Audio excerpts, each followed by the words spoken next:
Assalamualaikum warahmatullahi wabarakatuh.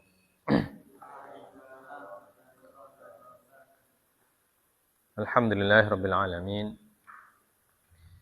Alhamdulillahilladzi arsala rasulahu bil huda wa dinil haqq liyudhhirahu 'alad dini kullihi wa kafa billahi shahida.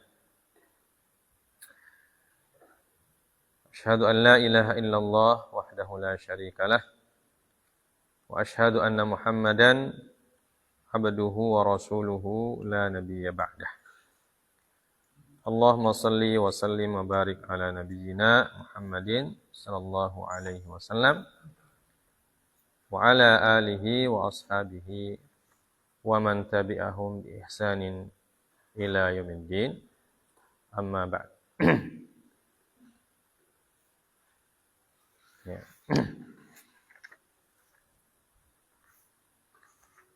Segala puji dan syukur kita panjatkan kehadirat Allah Subhanahu wa taala. Pada malam hari ini kembali kita diberikan nikmat yang sangat banyak sehingga kita bisa kembali melaksanakan kewajiban kita sebagai hamba Allah. Salat maghrib berjamaah.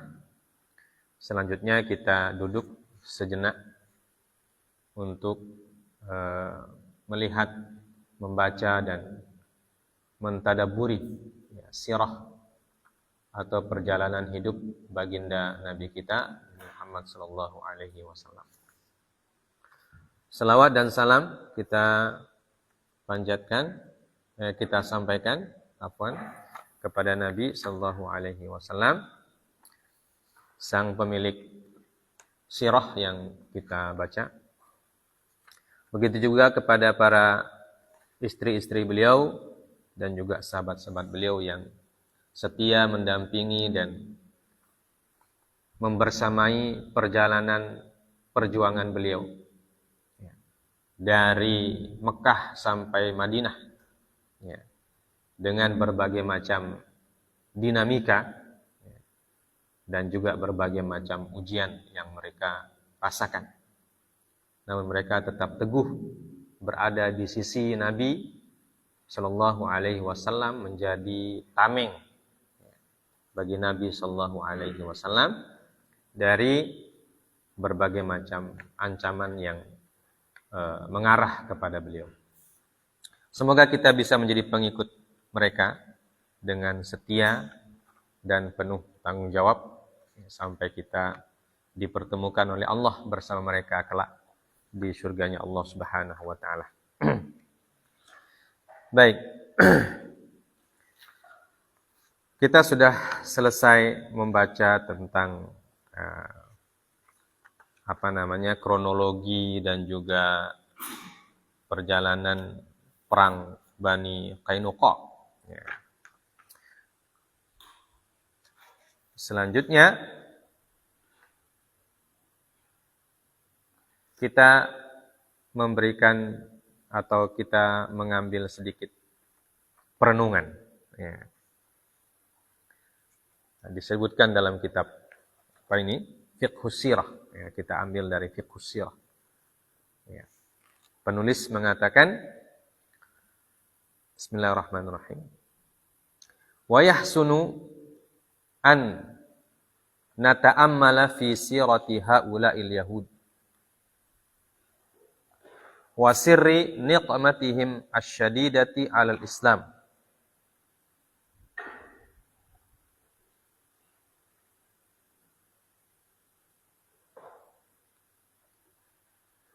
Alal Islami wa nabiyyihi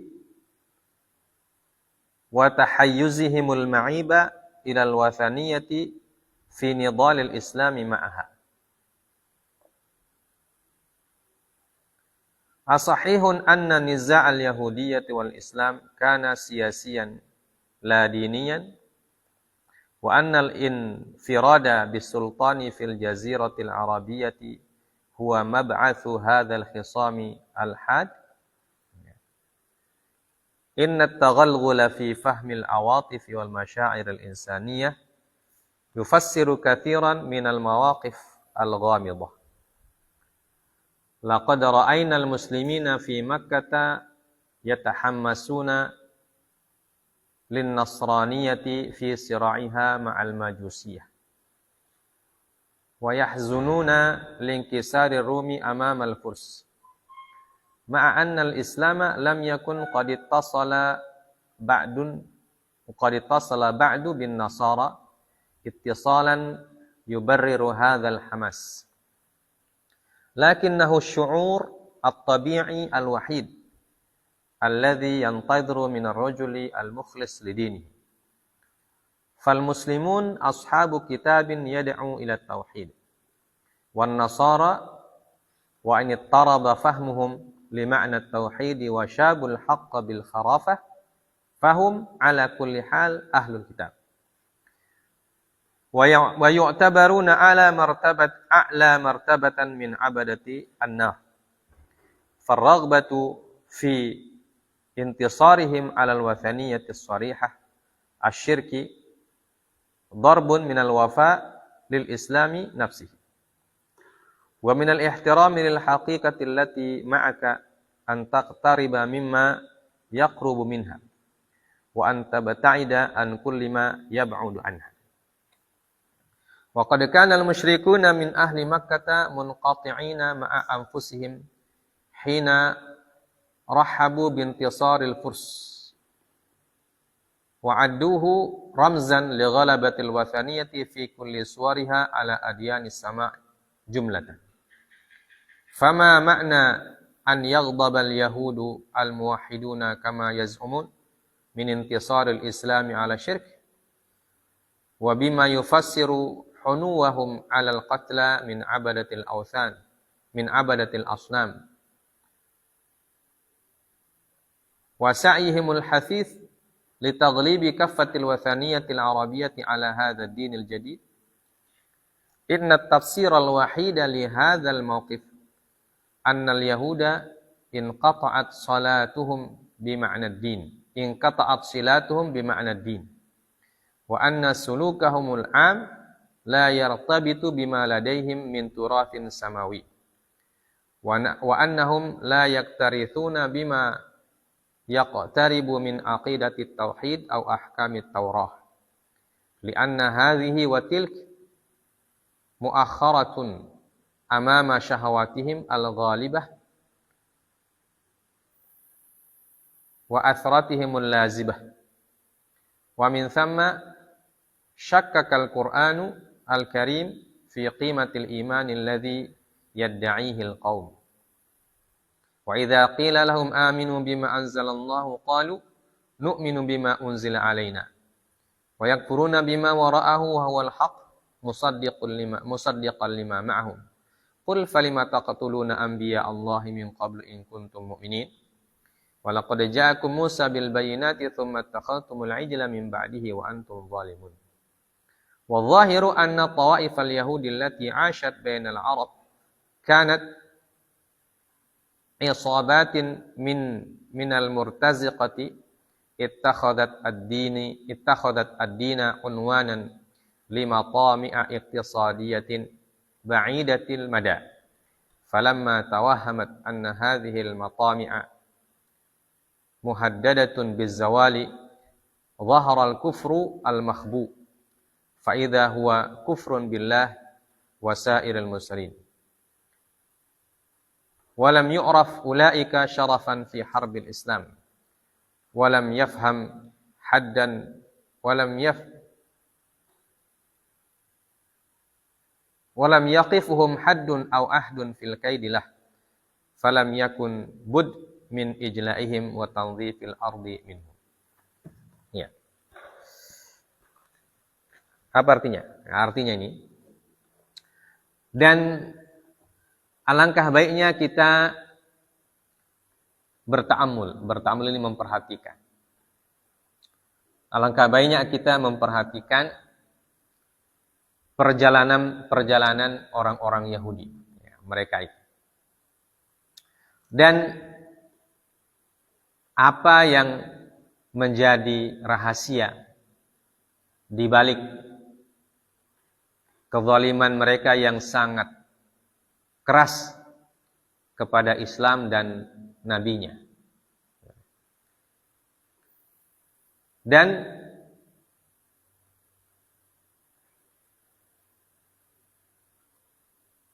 tahayyuzahum. Tahayyuz itu artinya interaksi, ya, atau kedekatan mereka, ya. Dan kedekatan mereka kepada penyembah berhala dalam memusuhi Islam secara bersama-sama. Ya, jadi maksudnya apa? Maksudnya kalau kita melihat peristiwa yang terjadi antara Bani Qainuqa dan kaum muslimin, kalau kita perhatikan, ya, bahwa peristiwa itu tidak terjadi begitu saja. Tapi ada sebab yang menjadi latar belakangnya itu. Kenapa Yahudi Madinah atau Bani Qainuqa itu bersikap memusuhi Nabi Sallallahu Alaihi Wasallam dan bekerja sama dengan orang Wasaniyah. Wasaniyah itu penyembah berhala.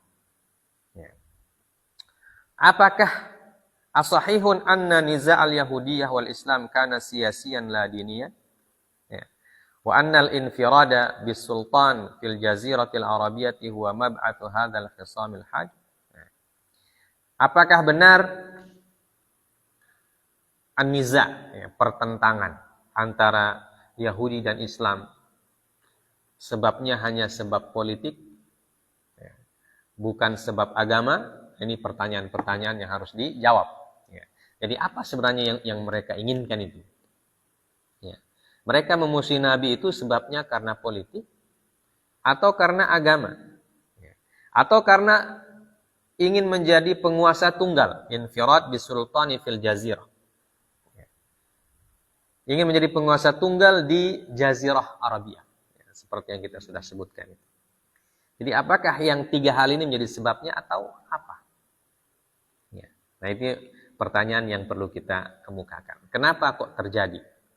Padahal kan sudah tanda tangan kesepakatan, ya, sudah tanda tangan kesepakatan disebut Piagam Madinah. Dan di Piagam Madinah itu, kalau kita baca sudah isinya sudah saling menguntungkan, ya, menguntungkan orang Yahudi, menguntungkan juga orang kaum muslimin. Namanya kesepakatan damai, artinya sama-sama untung di situ. Ya. Tapi kenapa mereka bersikap seperti itu? Bahkan ya, ketika diperingatkan oleh Nabi Sallallahu Alaihi Wasallam, malah mereka menantang. Ya. Seperti yang kita sudah sebutkan, apa kata mereka? Hai Muhammad, kamu belum tahu dengan siapa kamu berperang. Kalau hanya di Badar itu katanya kamu berperang dengan orang Arab yang perangnya tidak tahu strategi. Ya. Nah, orang Arab itu kan orang dianggap orang Yahudi itu sebagai orang yang terbelakang, tidak terpelajar, ya, menurut mereka. Jadi kata orang-orang Bani Qainuqa, kalau kamu menang lawan orang Quraisy di Badar itu wajar katanya. Ya. Karena mereka itu orang yang tidak tahu strategi, tidak tahu siasat perang. Tapi kalau kamu lawan kami, ya baru kamu tahu siapa kamu punya lawan. Kan dia bilang begitu. Nah, kenapa kok bisa begitu? Apakah sebabnya hanya karena politik?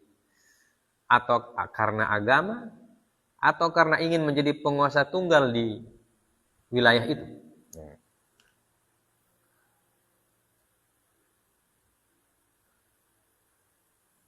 Padahal kalau kita memandang dan memahami, ya, perasaan insaniyah, ya, dibandingkan dengan kondisi kaum muslimin di Mekah. Ya, pada saat kaum muslimin di Mekah, itu terjadi sebuah peristiwa di mana orang-orang Romawi mengalahkan orang-orang Persia. Ya. Orang Romawi itu agamanya Nasrani.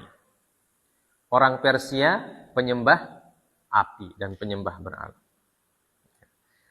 Tapi ketika orang Romawi menang melawan orang Persia, ya, disebutkan dalam Al-Quran, Quran surah Ar-Rum, ya, Ghulibatir Rum fi adnal ardi wa hum min ba'di ghalabihim sayaghlibun fi bid'i sinin.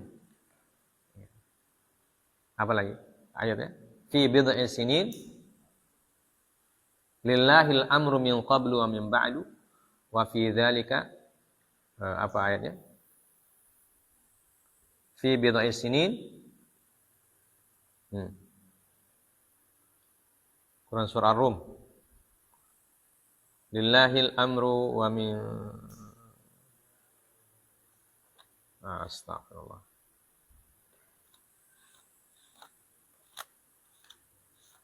Quran surah Ar-Rum.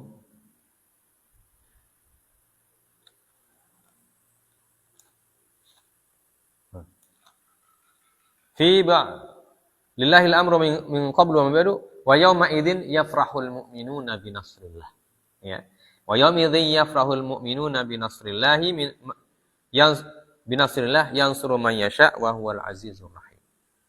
Ya, jadi disebutkan bayangkan antara kita diajak memikirkan dua hal yang mirip-mirip kejadiannya, ya.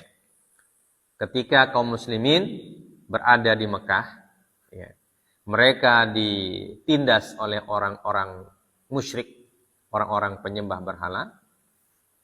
Kemudian di tempat yang jauh di Syam, itu ada orang yang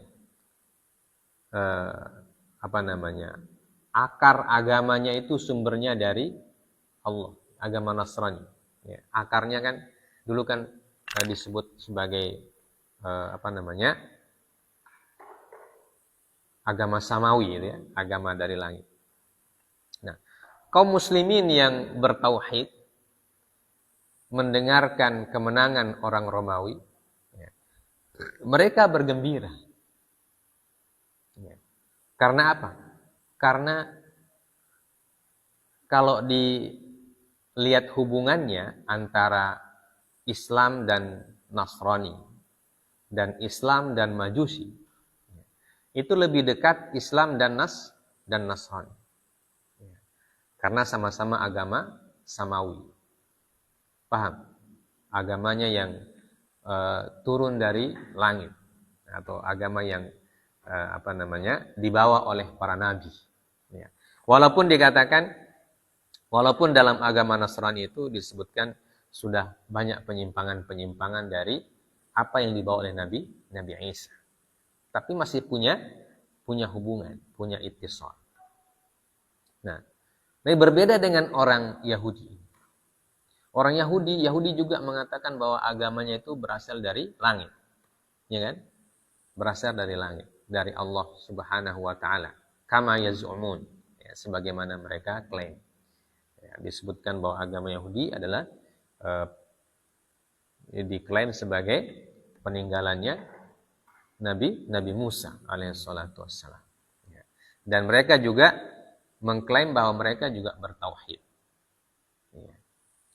Tapi sikap mereka kepada Islam justru sebaliknya. Ya. Kalau Islam itu lebih memandang dekat dengan Nasrani dan memandang lebih jauh kepada Majusi karena agama penyembah berhala. Orang Yahudi beda. Ya. Mereka malah lebih dekat dengan kaum Quraisy jahiliyah yang penyembah berhala dibandingkan dengan Rasulullah yang beragama tauhid. Jadi beda, ya. Beda cara pandangnya. Ya. Nah, apa sebabnya itu? Apa sebabnya kata beliau? Sebabnya katanya Inna tafsir al-wahid li hadzal mauqif anna al-yahud inqata'at silatuhum bi ma'na din. Wa anna sulukahumul am la yartabitu bima ladaihim min turathin samawi. Bahwa tafsir satu-satunya yang bisa membuat menjadikan kita paham terhadap peristiwanya, karena apa? Karena ya, al-yahud inqata'at silatuhum bima'na din. Jadi orang Yahudi itu terpotong hubungannya dengan ajaran agama yang asli. Ya. Dan perbuatan mereka yang pada umumnya la yartabitu bima ladaihim min turathin samawi. Ya. Dan perbuatan dan perlakuan mereka umumnya itu tidak berhubungan dengan dengan warisan-warisan agama dari langit itu. Paham? Ya. Jadi sebabnya itu bukan hanya sebab politik, ya. Tapi karena mereka tidak mengindahkan agama, ya. Atau tidak merasa terikat dengan agama mereka sendiri, ya. Kecuali hanya dalam bentuk ritual, ya. Hanya dalam bentuk ritual. Wa annahum la yaktarithuna bima yaqtaribu min aqidati tauhid au ahkamit Taurah. Ya. Karena mereka juga tidak merasa punya hubungan dekat dengan akidah tauhid dan hukum-hukum Taurat.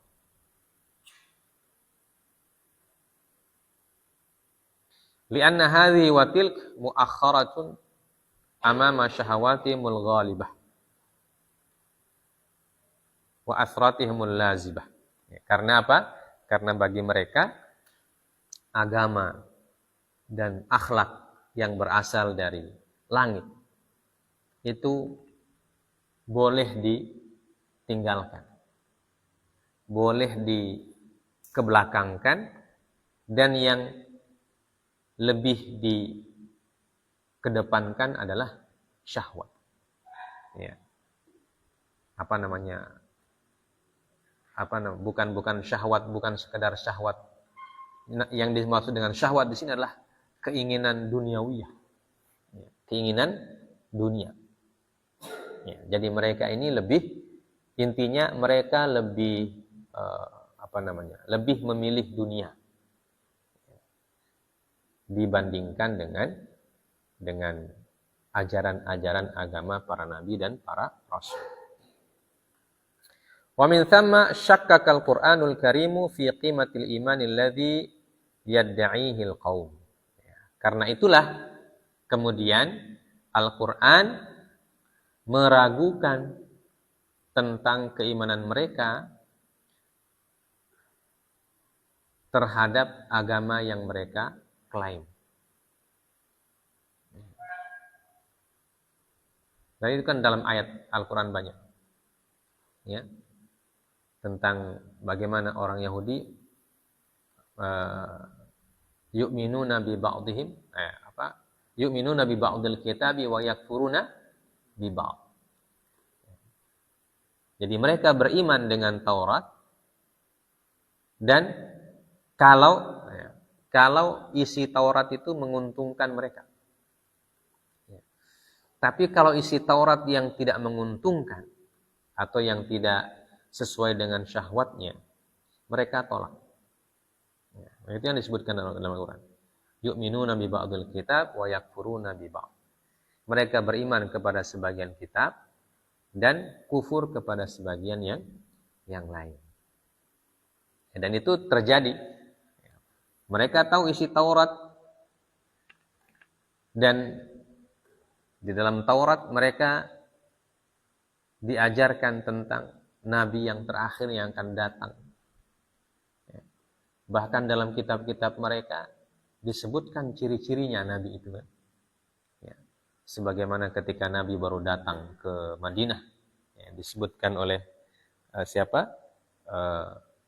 Sayyidah Safiyah bintu Huyai, ya, ketika beliau sudah masuk Islam, beliau menceritakan apa yang dikerjakan ayahnya dan pamannya ketika Nabi baru datang ke Madinah itu. Ya, kita sudah sebutkan dulu. Ya.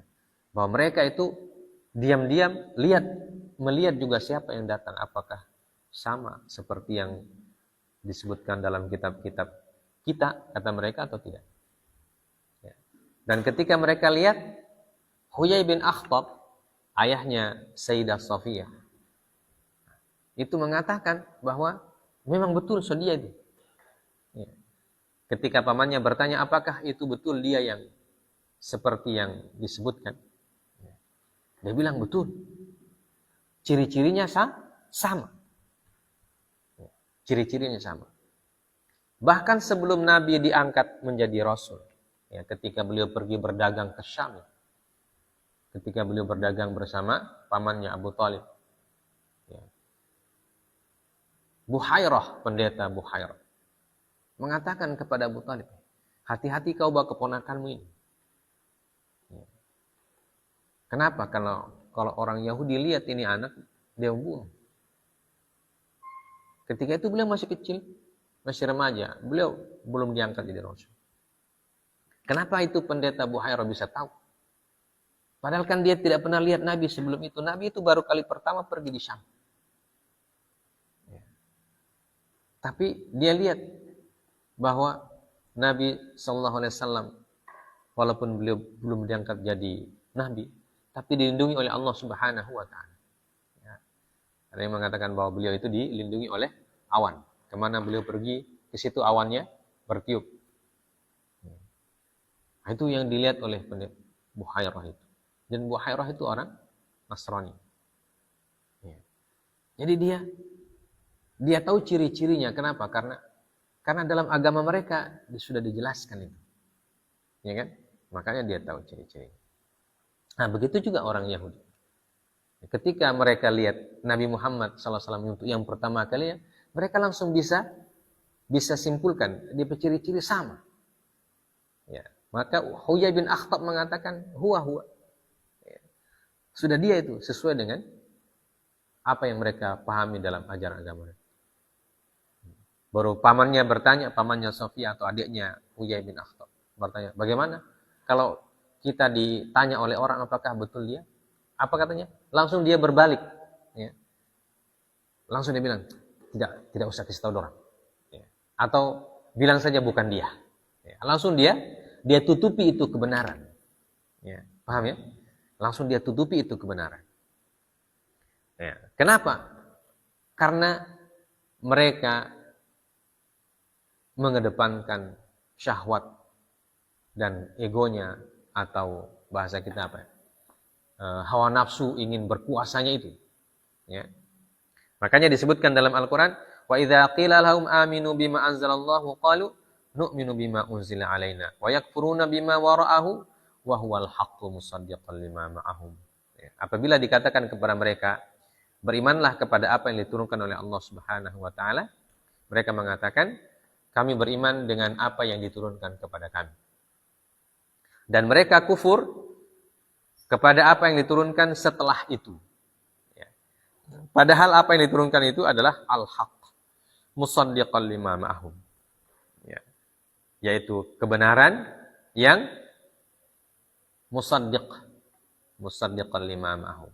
Kebenaran yang sama dengan apa yang mereka bawa, atau apa yang mereka dapatkan dari para nabi. Wadh-dhahir anna tawaif al-yahud allati 'ashat bainal arab kanat 'asabatun minal murtaziqati ittakhadat ad-din unwanan limatami' iqtisadiyah. Dan yang terlihat bahwa kelompok-kelompok Yahudi yang hidup di wilayah Arab, ya, mereka itu tidak lebih dari orang yang murtaziqah. Ya.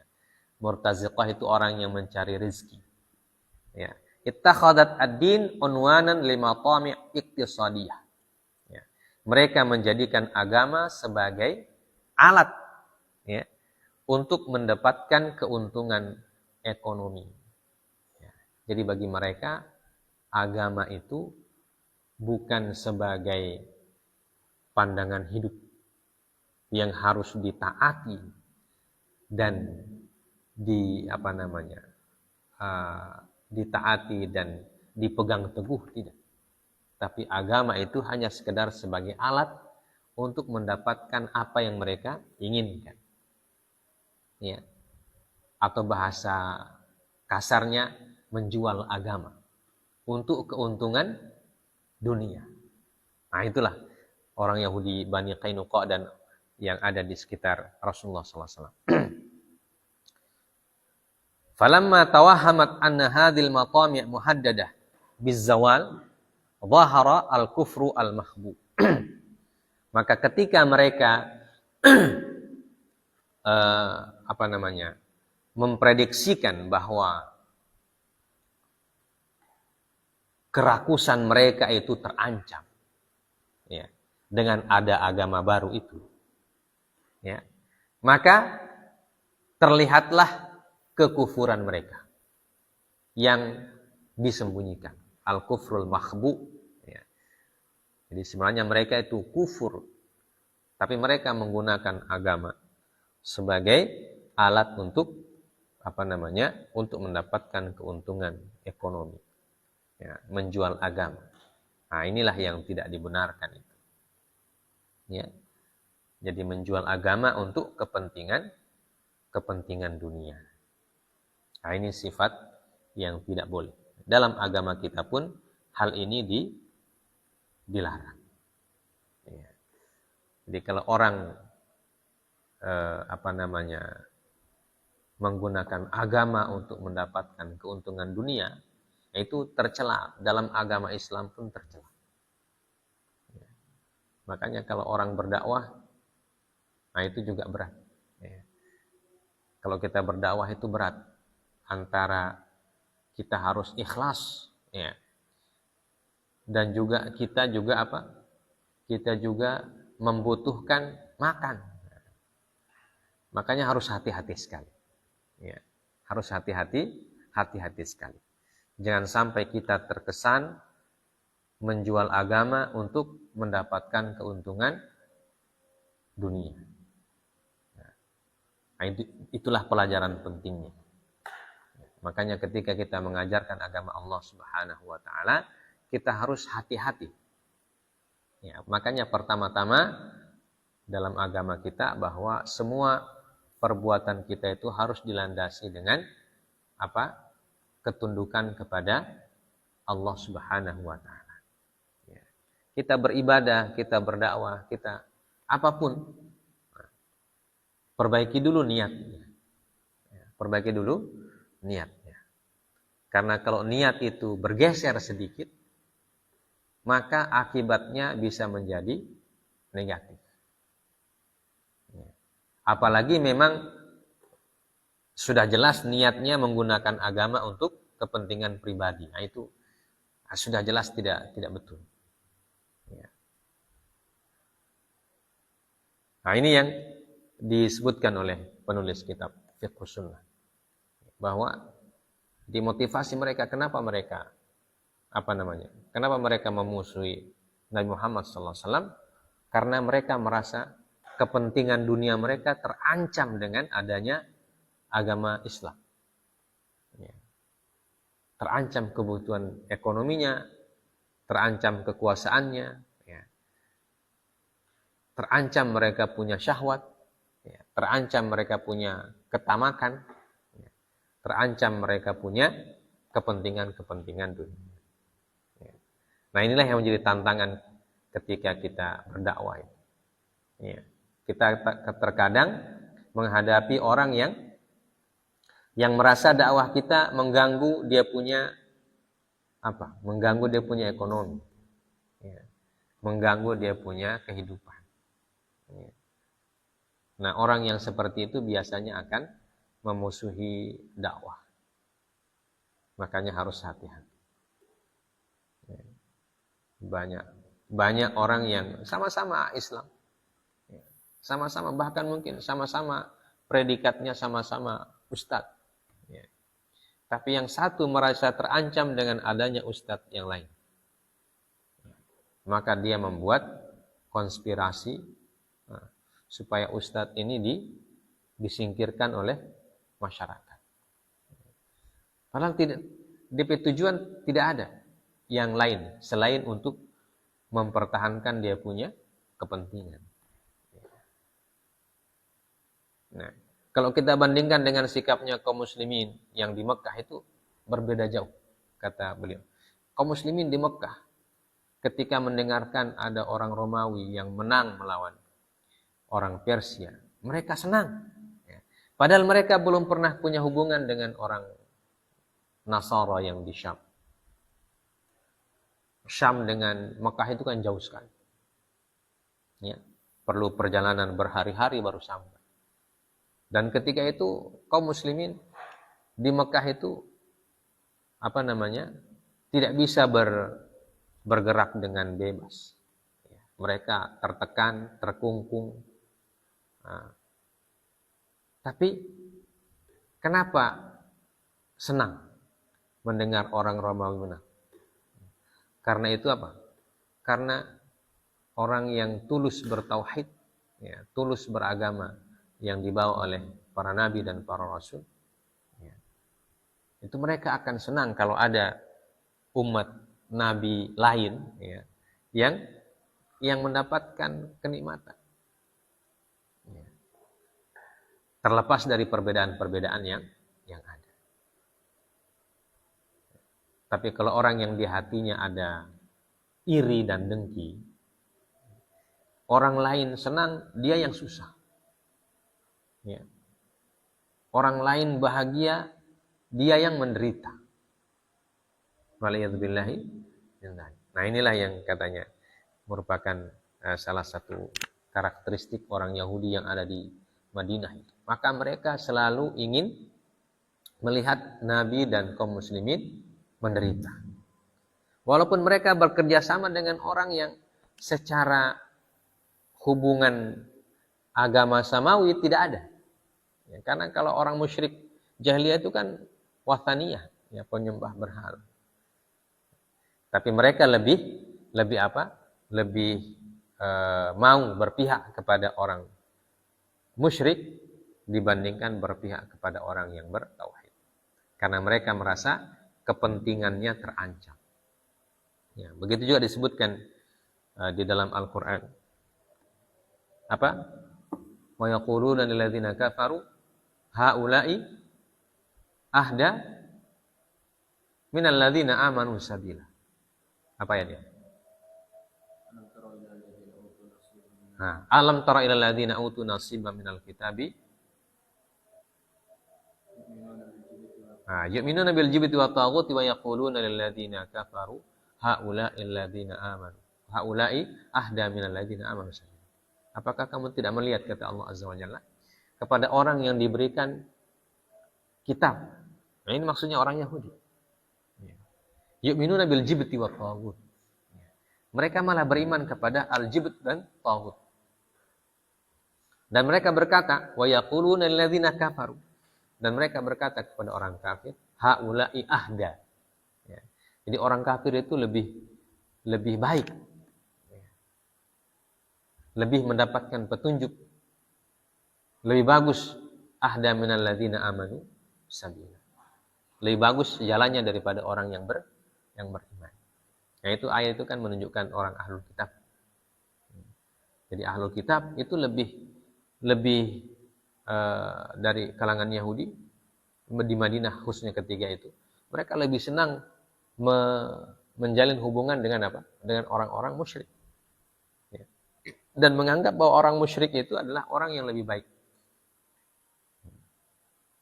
Lebih baik dia punya petunjuk, lebih baik dia punya agama. Nah, ini sikap yang kontradiktif, ya, sikap yang berlawanan dibandingkan dengan sikap kaum muslimin. Ya, karena apa? Karena kepentingan dunia. Ya. Na'udzubillahi min dzalik. Makanya dunia itu memang bisa membuat orang meninggalkan agamanya. Meninggalkan agama dan keyakinannya. Walaupun agama itu berasal dari Allah, ya, walaupun ada kitabnya, ada rasulnya jelas, ya, tapi orang yang sudah terpedaya dengan dunia, ya, mereka akan tidak segan-segan meninggalkan agama. Waliyadzubillahi min dzalik. Dan banyak orang yang murtad dari Islam itu sebabnya apa? Sebabnya ya karena dunia. Apakah karena kedudukan yang dijanjikan, atau karena kekayaan yang diiming-imingi, atau karena kekuasaan yang mau diberi, dan sebagainya. Intinya dunia. Maka ini dari peristiwa ini, ya, kita belajar untuk bagaimana kita memperbaiki agama kita, agar agama ini menjadi satu-satunya pandangan hidup kita di muka bumi ini. Orang yang pandangan hidupnya adalah mengedepankan agamanya, maka dia akan tenang. Dia akan tenang. Dan tidak akan melakukan penyimpangan, ya, terhadap agama. Orang yang melakukan penyimpangan kepada agama, itu biasanya sebab-sebabnya karena sebab dunia, ya. Karena dia khawatir kekuasaannya hilang, dia khawatir kepentingannya hilang, dia khawatir bahkan mungkin rezekinya hilang, ya. Biasanya kan dia yang berterima amplop kalau ceramah apa semua. Tiba-tiba ada ustadz baru, oh ini kalau dia ceramah berarti saya tidak dapat ini, ya. Kalau dia mengajar berarti saya yang tidak dapat amplop sama dia. Nah itu sifat-sifat seperti itu biasanya yang membuat orang itu menjadi apa?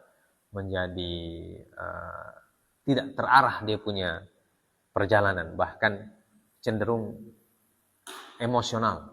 Ya. Dan kalau dia emosional karena dia merasa ustadz misalnya, dia punya anak buah di belakang, punya murid, dia provokasi orang. Orang serang itu ustadz yang baru itu. Dia panggil murid-muridnya, atau dia pengaruhi murid-muridnya. Jangan belajar di sana kamu, jangan belajar sama ustadz baru itu. Nanti kamu tersesat, kau belajar sama dia. Belajar saya di sini. Padahal dia takut kalau muridnya ke sana, maka ustadz itu akan terkenal. Nah, nanti kalau ustadz itu terkenal, dalam pandangannya dia, berarti kepentingan dunianya akan terancam. Nah, itu sifat yang tidak betul. Ya. Sifat yang betul ya seperti apa? Seperti kaum muslimin ketika mereka mendengar ar-rum. Kalau ada ustadz yang baru, Masya Allah, undang kemari beliau. Undang makan dulu. Siapa tahu kita bisa kerjasama. Ya. Apa yang saya bisa dan apa yang dia bisa, orang kasih apa? Kasih sama-sama. Nah, itu sikap yang betul. Ada santri dari mana itu? Santri dari Fathul Qarib. Santri mana satu? Santri dari sini. Coba kerjasama kita. Apa dia punya keahlian? Dia punya keahlian hafal Quran. Nah, kita keahliannya apa? Keahliannya mengajar bahasa Arab misalnya. Ya kan? Yang di sana hafal Quran tapi tidak bisa bahasa Arab. Yang di sini bisa bahasa Arab tapi tidak hafal Quran. Ya. Lebih baik dikerjasamakan saja, sama-sama mengajar. Ya. Nah, itu. Nah, begitu sikap yang betul. Ya, contohnya. Nah, tapi terkadang di lapangan kita juga akan menemukan itu. Nanti kalau kalian sudah turun ke masyarakat, ya, sudah dewasa, mau mengajar, ya, harus hati-hati. Ya, karena ketika kita mengajar agama, tidak semua orang suka sama kita orang punya baik kita orang punya misi atau kita orang punya cara mengajar atau apa lah. Makanya ketika kita mau turun mengajar kepada umat, ya pertama kita harus hati-hati. Pertama perbaiki dulu niat. Ini saya punya niat ini mengajarkan agama Allah Azza wa Jalla, ya, supaya orang lain bisa paham agama. Itu niat utama. Bukan saya mau cari duit untuk, ya, bukan. Saya mau ceramah ini, satu kali ceramah saya 300.000. Ya. Kalau 2 kali 200.000. Itu 1 hari. Kalau setiap hari saya ceramah 2 kali 600.000. 10 hari 6 juta. Bukan begitu tapi hitungan. Ya. Kalau ceramah cuma hitungan begitu, aduh, sudah tak salah niat itu. Ya, sudah tak salah niat. Jadi yang dihitung sudah DP amplop duluan. Nah, orang seperti itu ketika dia terima amplop, dia langsung buka, boleh 50.000. Target 300.000 yang dapat cuma 50.000. Dia bilang, jauh ini. Ya. Kalau diundang lagi, saya tuh mau datang di situ sudah. Cari tempat lain yang lebih gagah DP amplop. Gitu. Nah, itu kalau sudah begitu sudah akan menjadi ustadz amplop. Kalau ada amplop baru pergi. Kalau tidak ada amplop, tidak pergi. Kenapa tidak pergi? Bilang ente ini. Coba ente pikir, ana dari sini pergi sama ente ke masjid ini bukan berjalan kaki. Ada kemarin naik motor. Naik motor ini bensin 10.000 1 liter. Sampai Pak ente ke kampung, habis 10 liter. 10 liter 100.000. Balik lagi 200.000. Jadi saya pergi sama NTP masjid, pulang balik 200.000 yang saya dapat. Baru ente kasih di amplop 50.000. Tidak kembali modal anak. Kalau sudah begitu DP perhitungan sudah selesai. Tidak usah juga ente pergi berdakwah. Lebih pergi jual somai saja. Ya. Lebih pergi jual somai saja. Karena sudah berhitung-hitung. Hitung ongkos bensin. Ya. Belum lagi dia bilang, anak kalau di tengah jalan lapar, mau makan. Sehingga di warung. 1 piring, 1 ekor ikan oci dengan kangkung ca 2 sendok, 10.000. Kalau pulang balik 2 kali, 20.000. Bensin 200, tambah makan 20.000. Amplop 50.000. Tiap aku masuk. Kalau sudah begitu DP cerita sudah selesai. Tidak ada cerita. Ya. Itulah yang kita dapatkan ini. Salah satu apa istilahnya itu, refleksi dari peristiwanya itu. Ya. Jadi bagaimana orang-orang Yahudi itu untuk mempertahankan dia punya ekonomi, dia merasa terancam kehidupannya, dia rela bekerja sama dengan orang kafir untuk memusuhi orang yang beriman. Ya. Kenapa? Karena dia merasa kepentingannya terancam. Jadi tidak ada ketulusan di situ. Padahal sudah tanda tangan kesepakatan. Ini tanda tangan kesepakatan itu cuma tanda tangan, di hati tidak menerima. Ya, tidak tulus. Ya. Kalau orang sudah tidak tulus itu susah. Ya, mau dikasih nasihat apapun, tapantul itu nasihat, tidak mau masuk. Ya, makanya kita belajar ya, dari peristiwa ini ketika kita melaksanakan agama kita, baik ketika kita belajar, ketika kita beribadah, ya, ataupun ketika kita mengajarkan ilmu, mendakwahkan ilmu, ya, kita harus tulus. Ya. Tidak boleh ada unsur-unsur kepentingan-kepentingan yang sifatnya dunia. Kita tulus menyerahkan diri kepada Allah Subhanahu wa taala. Nah, kalau kita dapat dunia itu alhamdulillah. Berarti itu adalah nikmat yang diberikan oleh Allah Azza wa Jalla. Ya, kita orang tidak minta-minta. Ya. Tiba-tiba, Ustaz, kenapa bawa 1 ekor ayam? Masya Allah. Ya. Di sini seberapa ekor ayam? Nah, jadi, tapi bukan itu menjadi tujuan. Ya. Ya, bukan itu menjadi tujuan. Ya. Kita mengajar, mengaji, tidak mau, bukan menjadi tujuan kita mendapatkan uang, bukan. Karena agama itu tidak boleh dijual. Ishtarau bi ayatillahi thamanan qalila. Innal ladzina yashtaruna bi ahdillahi wa aymanihim thamanan qalila ulaika la khalaqa lahum fil akhirah wa la yukallimuhumullahu wa la yanzuru ilaihim yaumal qiyamati wa la yuzakkihim. Orang-orang yang menjual agama, ya, dan menjual perjanjiannya dengan Allah Azza wa Jalla dengan harga yang sangat sepele, thamanan qalila, ya, harga yang sangat murah. Mereka nanti di akhirat, kata Allah, la khalaqa lahum fil akhirah. Mereka tidak dapat bagian apa-apa di akhirat. Waliyadzubillahi min dzalik. Makanya orang yang belajar agama, mereka harus hati-hati ketika ingin bekerja itu apa dia punya motivasi. Motivasi kita belajar agama apa? Motivasi kita mengajarkan agama apa? Jadi niat itu harus dipasang memang baik-baik. Nanti apakah kemudian setelah itu, ya, setelah kita bekerja mendakwahkan agama Allah, mengajarkan agama Allah, Allah membukakan pintu rezeki untuk kita, berarti itu adalah nikmat dari Allah, anugerah dari Allah Azza wa Jalla yang harus kita syukuri. Ya, karena banyak juga orang yang mengajar agama jadi kaya raya. Ya. Banyak DP kebun kelapa, apa semua. Ya. Banyak. Itu rezeki dari Allah yang dibukakan. Dan itu misalnya orang-orang yang para ulama kita antepon dulu yang sekarang nama-namanya masih dikenal-kenal, ya, baik di Indonesia ataupun di negara-negara lain.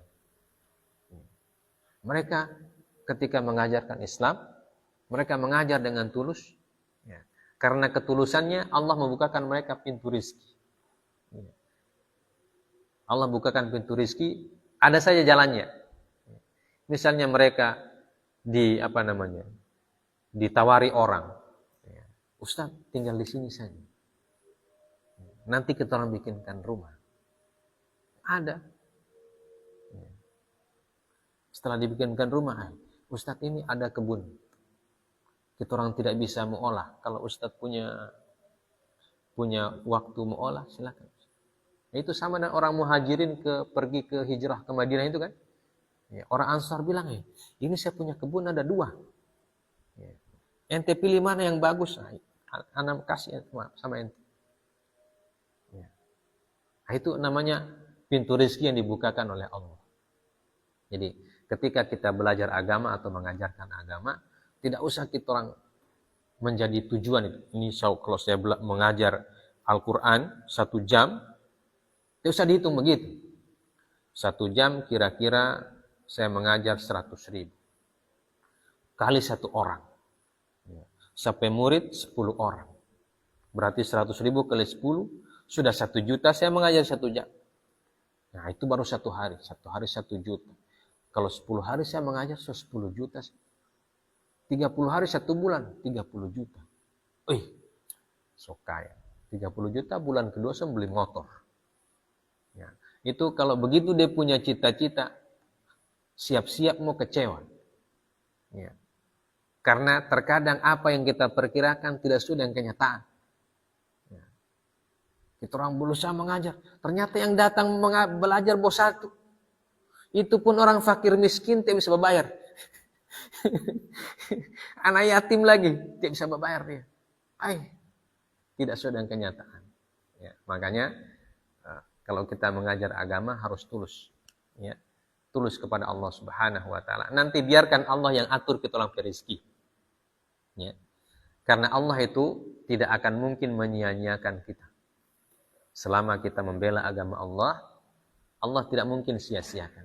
Walaupun mungkin diuji dulu sedikit-sedikit. Ya, diuji dengan apa? Dengan kesulitan. Ya, memang ada ujiannya orang mau berjuang. Ya. Setiap perjuangan pasti ada ujian. Ya.